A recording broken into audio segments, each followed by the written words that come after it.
Pemerintah masih menghentikan penggunaan obat sirup termasuk parasetamol sambil melakukan penelitian kandungan etilen glikol dan dietilen glikol yang diduga menjadi penyebab gagal ginjal akut pada anak. Lalu benarkah parasetamol juga bisa menjadi penyebab gagal ginjal akut? Pasca peningkatan kasus gagal ginjal akut pada anak, Kementerian Kesehatan meminta masyarakat untuk sementara menghentikan penggunaan obat dalam sediaan sirup, termasuk parasetamol. Lalu, apa itu parasetamol? Parasetamol atau acetaminophen sudah ditemukan sejak tahun 1870-an, namun mulai banyak digunakan sebagai obat sejak tahun 1890-an. Parasetamol merupakan golongan obat bebas dengan kategori obat penurun panas dan pereda nyeri atau analgesik dan antipiretik. Manfaatnya untuk meredakan demam dan nyeri. Penggunanya bisa untuk dewasa maupun anak-anak. Dan sediaan parasetamol ada dalam bentuk tablet, kaplet, sirup, tetes, infus, dan juga suppositoria. Aturan pakai parasetamol untuk dewasa adalah sebanyak 500 sampai 1000 mg atau 10 sampai 15 mg per kilogram berat badan tiap 4-6 jam. Dosis maksimal adalah 4000 mg per hari.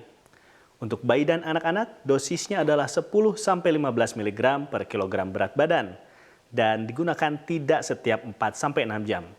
Dosis maksimalnya tidak boleh lebih dari 15 gram per kilogram berat badan.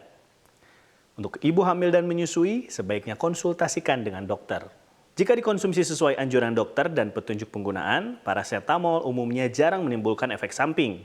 Namun, jika digunakan secara berlebihan, bisa muncul beberapa efek samping seperti sakit kepala, mual atau muntah, sulit tidur, gatal-gatal, munculnya pembengkakan pada wajah, perut bagian atas terasa sakit, urin berwarna gelap, lelah yang tidak biasa, serta penyakit kuning. Lalu, apakah parasetamol bisa menyebabkan gagal ginjal akut pada anak? Yang berbahaya itu bukan parasetamolnya, tetapi yang berbahaya itu adalah komponen yang ada dalam sirup parasetamol.